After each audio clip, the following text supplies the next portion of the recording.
Hello friends, welcome to Anil diaries. ముందుగా ఈరోజు మనము తూర్పు వీధిలో ఉన్న వినాయకుడి దగ్గరకు వచ్చినాము. ఆ వినాయకుడి దగ్గర విశేషాలు మనం ఇప్పుడు తెలుసుకుందాము. ముందుగా ఈ తూర్పు వీధిలో వినాయకుడి కోసం అన్ని అరేంజ్మెంట్స్ చేసేది అంతా ఒక పెద్దగా ఉండి ముందు నడిపిస్తున్న బాలన్న రమణన్నతో ఈరోజు మాట్లాడదాం కొన్ని విశేషాలు దీని గురించి. బాలన్న, ఏ సంవత్సరం నుంచి ఇక్కడ స్టార్ట్ చేసినారన్నా? ఇది 2016 నుంచి స్టార్ట్ చేశారు. 2016 నుంచి. అంటే ఇప్పటికి ఎన్ని సంవత్సరాలు ఉంటుందన్న? 9 సంవత్సరాలు. ఇది 9వ సంవత్సరం. ఓకే.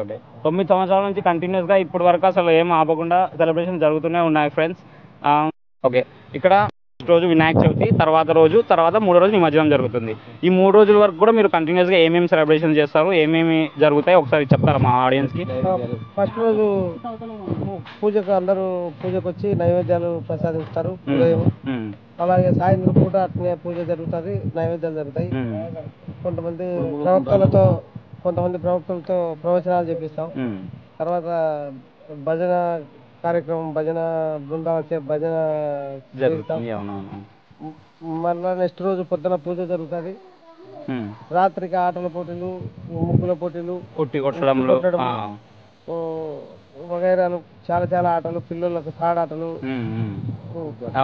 కుర్చీలాటలు, సంచులాటలు, చాలా ఆటలు జరుగుతాయి. పార్టిసిపేట్ చేసే వాళ్ళకి ప్రైజ్ కమిటీ వాళ్ళు.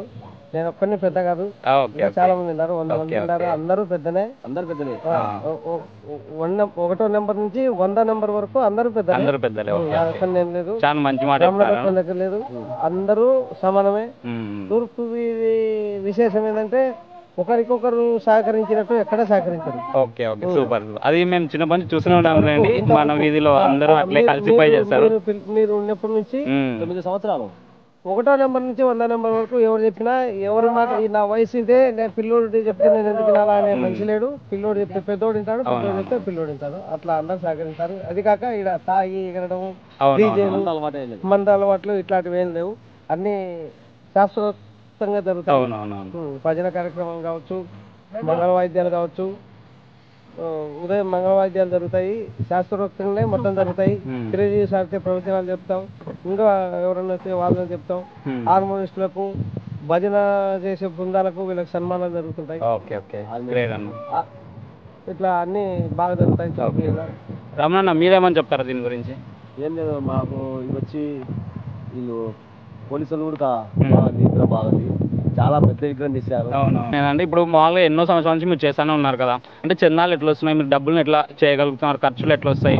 అంటే నేను చూసింది అయితే అన్ని చాలా గ్రాండ్గానే జరుగుతాయి. వేరే గణపతులతో పోలిస్తే మన వీధిలో గణపతి చాలా గ్రాండ్గా జరుగుతాయి సెలబ్రేషన్స్ అనేది. ఫస్ట్ రోజు నుంచి 3వ రోజు వరకు, లాస్ట్ రోజు ఆ రంగులు కానించి, అన్నదానాలు కానించి, అన్ని పూజలు, ప్రసాదాలు అన్నీ బాగా జరుగుతాయి. దానికి మీరు ఎట్లా ఫండ్స్ అరేంజ్ చేసుకోగలుగుతున్నారు? చందాలు ఎట్లా వస్తున్నాయి?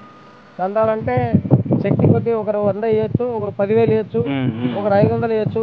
ఎవరు శక్తి కొద్ది వాళ్ళు బలవంత పెట్టకుండా వాళ్ళ ఇంట్రెస్ట్ గా ఈ సంవత్సరం 100 ఇచ్చిన వచ్చే సంవత్సరం 5,000 ఇచ్చిన సందర్భాలు కూడా ఉన్నాయి. దేవుని అనుగ్రహంతో వాళ్ళ ఖర్చులు కూడా పెరుగుతాయి, వాళ్ళ సంపాదన పెరుగుతుంది. ఎగ్జాంపుల్ మన సంజీవ్ రాయుడు అనే అబ్బాయి వాళ్ళ అమ్మలు 100 రూపాయలు 50 రూపాయలు ఇచ్చేవాళ్ళు. అదే నా ఒక 2 years జరిగేసరికి ఆ అబ్బాయికి ఇంజనీరింగ్ ఉద్యోగం వచ్చింది. ఆ అబ్బాయి బొమ్మ వాళ్ళ బ్యాచ్ బొమ్మ. ఇట్లా వాళ్ళ ఇంట్రెస్ట్ కొద్ది వాళ్ళు మేము ఇంత అని ప్రెజర్ చేయకుండా వాళ్ళే మేము ఇంత వేస్తామనేది చాలా మంచి మాట చెప్పారు. 100 రూపాయలు కాదు జాతి చేయలేదు. అవునవును. ఫస్ట్ బొమ్మ స్టార్ట్ చేసి మనం వినాయకుని ఉత్సవాలు జరుపుకోవాలని ప్రారంభించినప్పుడు వాళ్ళమ్మ వాళ్ళ ఆయన మేము 100 రూపాయలు కానీ మేము చాలా అంటే 2-3 సంవత్సరాలు మీ కొడుకు ఉద్యోగం వస్తుంది అంటే ఆయన కష్టపడి వచ్చి, కానీ దేవుని అనుగ్రహం కూడా ఉంది. దేవుని అనుగ్రహం ఉండొచ్చు, ఆయన కష్టం ఉండొచ్చు, 2 ఉంటేనే ఉద్యోగం. ఆ అబ్బాయి వాళ్ళ బ్యాచ్ కలిసి విగ్రహానికి 18,500 19,000 ట్రాన్స్పోర్ట్ సహా వాళ్ళే పెట్టుకున్నారు. సూపర్. కొంతమంది భజనకు వాళ్ళ టిఫిన్ కార్యక్రమాలు కానీ, ఇట్లా భజన వాళ్ళ ఛార్జీలు, ట్రాన్స్పోర్ట్ రావడం పోవడం కానీ ఇట్లాంటి వల్ల కొంతమంది పెట్టుకున్నారు. ఒకరొకరు ఇంత శక్తి, ఇంత నేను ఇంత పెట్టుకోగలను